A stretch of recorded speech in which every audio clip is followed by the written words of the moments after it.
Un saludo a todos los que nos ven y nos escuchan el día de hoy, con un programa por demás interesante y sobre todo frente a los acontecimientos que están ocurriendo y que han ocurrido en las últimas semanas. Como nosotros lo sabemos, el pasado 6 de abril, el presidente de los Estados Unidos, el señor Donald Trump, de manera unilateral, sin consulta al Consejo de Seguridad y tampoco a su Congreso, mandó hacer estallar en Siria 59 misiles como resultado del ataque químico que unos días anteriores se había perpetrado en una población siria, precisamente. Para ello tengo a nuestra amiga y politóloga Gisbeleni Gallardo, que está con nosotros y a la que le tengo muchas preguntas el día de hoy. Gisbeleni, ¿cómo estás? Hola, ¿qué tal, Ceci? ¿Cómo estás? Buenas tardes y qué gusto estar aquí con ustedes y platicar de esto que es urgente, ¿no? Es algo urgente. Y quisiera que nos contaras un poquito cuál es el antecedente previo de esto y, a tu juicio, ¿qué es lo que está pasando? Bueno, el tema de esto es que no hay un contexto inmediato, por eso es que todo el mundo aparentemente está como sacado de onda, porque no hay un antecedente inmediato. Es decir, esto va totalmente en contra, es en contrasentido absoluto de toda la política que ha enarbolado el presidente Donald Trump, por lo menos de que llegó al cargo a la fecha, y de todos los discursos y de todo su eje de campaña es, digamos, que Donald Trump viva a la derecha, por poner un ejemplo, y esto es una decisión absolutamente a la izquierda. Es una decisión muy poco comprensible por parte del presidente Donald Trump. ¿A qué lo atribuyes? Porque esto podría verse como una especie de traición al presidente Putin, ¿verdad?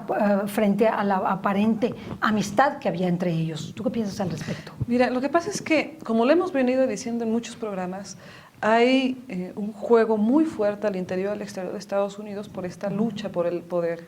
Tenemos a los que perdieron, a los demócratas, a los Clinton, y todo el establishment ese que pierde cuando llega Donald Trump. Claro. Establishment con el que también hablamos que tiene que sentarse a negociar Donald Trump para poder incluso tomar el cargo en Estados Unidos, para tomar posesión como presidente de Estados Unidos, pero sigue el golpeteo al interior del gobierno de Estados Unidos, es decir, actualmente el gobierno norteamericano, aún país más poderoso del mundo, que eso también está entrecomillado, está dividido, tiene un vacío también, un vacío operativo políticamente, tanto al interior del Congreso como al nivel federal, en prácticamente todos los aspectos. Bueno, este desgaste, digamos, o la bandera más importante de desgaste es, uno, en primer lugar, deslegitimizar a Donald Trump como presidente de Estados Unidos, y para deslegitimizarlo necesitan, valga la redundancia, deslegitimizar la forma en la que llega a la presidencia, que es decir, el proceso electoral.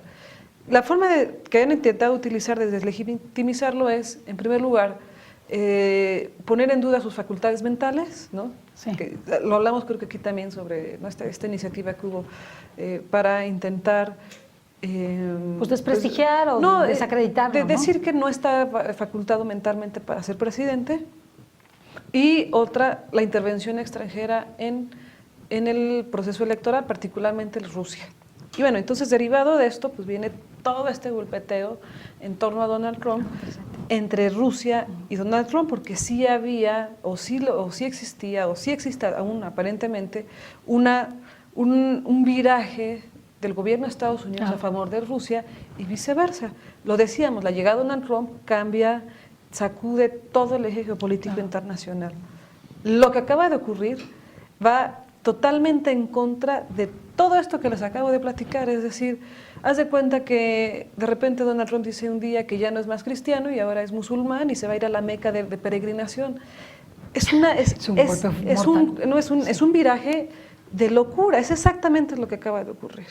Por eso es que todo el mundo, muchos se sienten así sorprendidos, otros se sienten, ¿no?, como que no logran entender, pero ya lo hemos hablado también, que política no hay sorpresas, hay sorprendidos. Sí, y además de todo, pues tampoco hay amistades.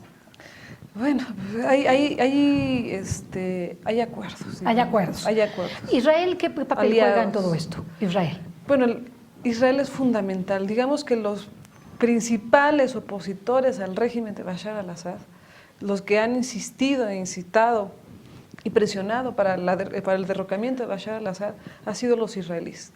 Y sabemos que tienen un pleito ancestral, bueno, ancestral por lo menos desde que se forma el Estado de Israel, entre Israel y Palestina, que ya se comieron prácticamente todo Palestina de una forma arbitraria y unilateral, que ese será tema de otro programa. Tenemos también el tema Israel-Líbano, que ojo, apunten esta fecha, sigue el Líbano. O sea, después de esto que vimos, sigue el Líbano, lamentablemente, mayoría cristiana también en Líbano. Y por supuesto, dentro de este eje de operación geopolítica, geoestratégica, también está Siria.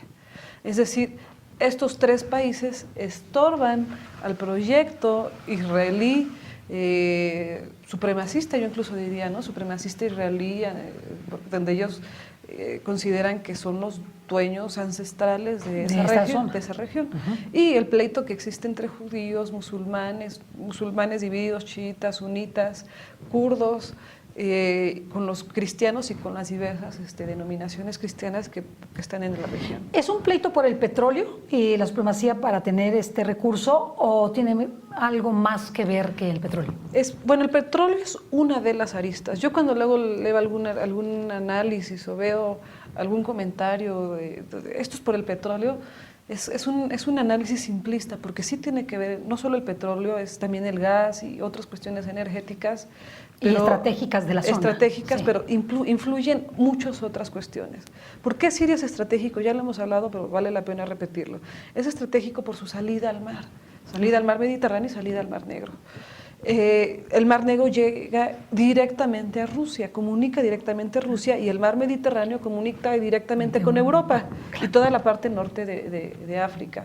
Sabemos que también por Siria pasan muchos gasoductos y muchos oleoductos que vienen tanto de Medio Oriente como de la parte de Arabia Saudita, de la parte iraní, pero sobre todo también de Rusia.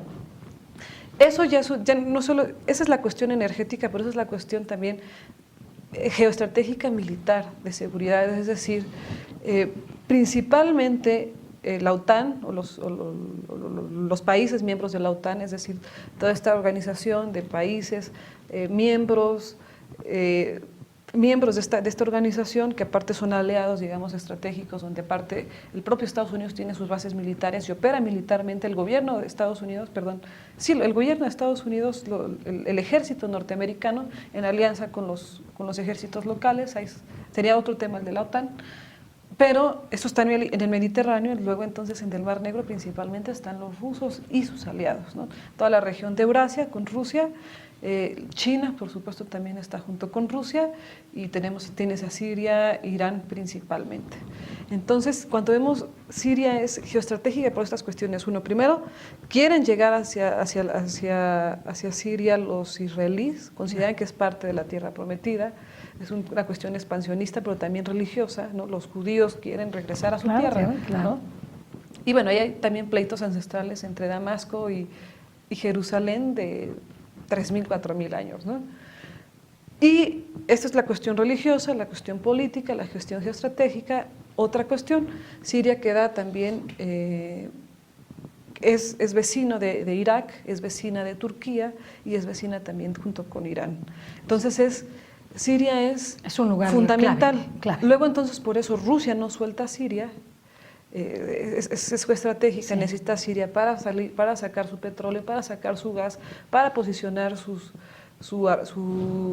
bases militares, su armamento. Es geoestratégico para la seguridad nacional del propio Siria frente a la embestida de la OTAN, que les había mencionado que principalmente está en el Mediterráneo, y toda la región europea, rodeando por supuesto también Rusia, y lo está desde la época de la Guerra Fría.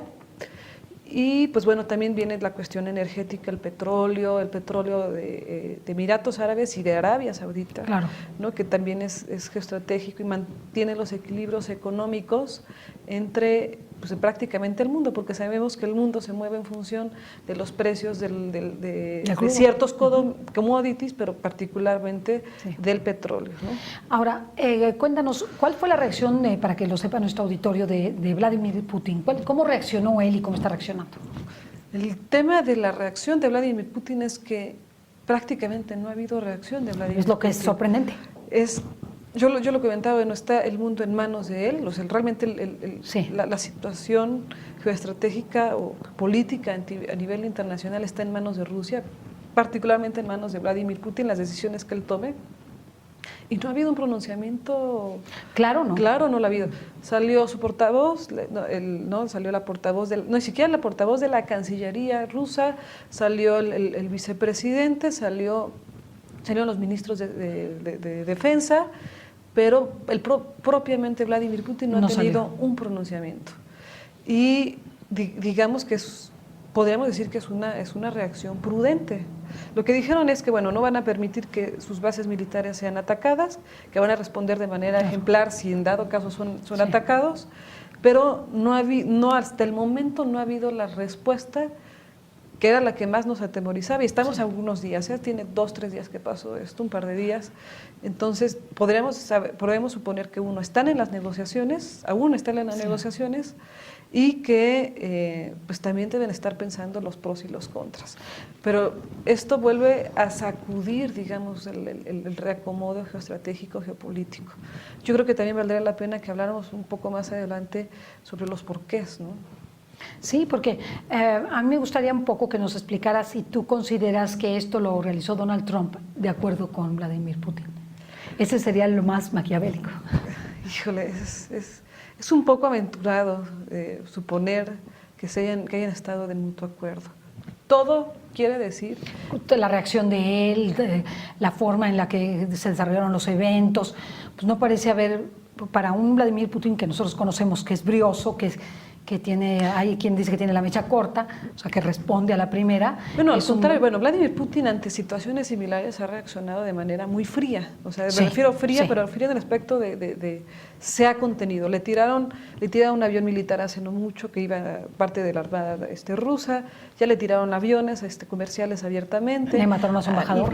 Le mataron a su embajador, han habido ataques, atentados directos al ejército ruso al interior de Siria y de propio Irak, y ha respondido de manera muy prudente, no respondió ante la primera invasión hacia Siria, o sea, él realmente, si podríamos decir de alguien que ha sostenido, digamos, una confrontación bélica mucho más abierta, ha sido el propio Vladimir Putin. Yo alguna vez escribí, se me vino encima, pero escribí un artículo donde hablaba sobre esto, ¿no? Sobre Vladimir Putin y la paz, y no pueden entender cómo yo puedo hablar de un Vladimir Putin pacífico. Bueno, pues son precisamente por esto, porque ha sido el propio Vladimir Putin quien ha contenido una reacción en grande en contra de Estados Unidos. Ahora, hay que decir a esto ¿a quién beneficia? Pues por supuesto beneficia al petróleo también sabemos que el que mayor reserva tiene petróleo en el mundo es precisamente Rusia, beneficia a los dueños del petróleo, que sabemos que mayoritariamente son republicanos, y a los metalúrgicos, que también son republicanos. Entonces… ¿hay algo más? Hay algo más, o sea siempre, por eso decía, no solo es el petróleo, sino es un cúmulo de circunstancias, ¿no? Un cúmulo de factores. A mí me gustaría preguntarte también la reacción del Estado Islámico por los últimos ataques también, el que hubo en el metro a los rusos, el ataque de Suecia, el ataque, o sea, como que el ataque que acaba de hacer contra los coptos, ¿verdad? Como que una reaparición del Estado Islámico. ¿Qué piensas al respecto? Es que esta es la implicación, o sea, esto es la implicación del bombardeo hacia las Fuerzas Armadas sirias, que son, digamos, las Fuerzas Armadas del régimen de Bashar al-Assad, el ejército sirio, ¿no? Tal cual. Esa es la complicación, ¿por qué? Porque principalmente el ejército sirio combate, ellos combaten en tres aristas. Uno, combaten a Al-Nusra, que es el brazo operativo de Al-Qaeda al interior de Siria, combaten al Estado Islámico, que ya hemos hablado sobre el Estado Islámico, y combaten a los rebeldes sirios. ¿Qué hace cuando tú bombardeas y debilitas la fortaleza militar y con todas las implicaciones políticas que implica el ejército sirio? Pues fortaleces a las contrapartes. ¿Quiénes son las contrapartes? Al-Nusra, llámese Al-Qaeda, Estado Islámico, que estaba prácticamente acabado, ya estaba prácticamente acabado, fortaleces al Estado Islámico, que habrá otros mecanismos de fortalecimiento que tendremos que analizarlos en los próximos días para ver si el ataque va dirigido a fortalecer a los contrapartes, o ya van a dejar, digamos, un poco al lado a las contrapartes y ya se van a ir a la confrontación directa. Y por supuesto que fortaleces a los rebeldes sirios. Yo les compartí en alguna de mis redes sociales la respuesta de uno de los líderes de la Primavera Árabe, de la parte de la hermandad que ya hablamos, ¿no? La primavera árabe que se convierte en los rebeldes y los rebeldes se convierten en terroristas, pero uno de los líderes políticos, digamos, ¿no? de la primavera árabe, cómo se pronunciaba precisamente a favor de lo que hicieron y mencionándolo como consecuencia. Esas declaraciones son importantísimas porque dice, si esto lo hubiera hecho a Estados Unidos hace 5 años, cuando iniciamos nosotros la primavera árabe, pues hubieran a lo mejor ahorrado, ellos hablan muchas vidas, ¿no? Aquí el tema es que ya también es una cuestión de medir pesos y contrapesos políticos en la región, pero viene a sacudir todo el mapa geoestratégico. Se nos acaba el tiempo, pero la pregunta obligada es, ¿estamos al borde o en la Tercera Guerra Mundial? Estamos en la Tercera Guerra Mundial. Lo hemos dicho durante muchos programas, estamos en la Tercera Guerra Mundial. No es una guerra mundial, digamos, totalmente abierta, porque tenemos la implicación de las armas nucleares, pero sí es una tercera guerra mundial en cuotas, que el propio Papa Francisco lo ha mencionado. Él fue de los primeros que anunció. ¿Qué lo dijo? Vivimos una tercera guerra mundial y esto es la confirmación de que estamos dentro de una tercera guerra mundial. Pero vale la pena seguir hablando de este tema porque se nos quedan muchas cuestiones ahí en el tintero. México también es un lugar estratégico, por cierto. México es estratégico. Pues bien, vamos a terminar este programa. No te pierdas la segunda parte, en donde estamos hablando precisamente del tema de estamos viviendo la Tercera Guerra Mundial. Gracias, hasta la próxima.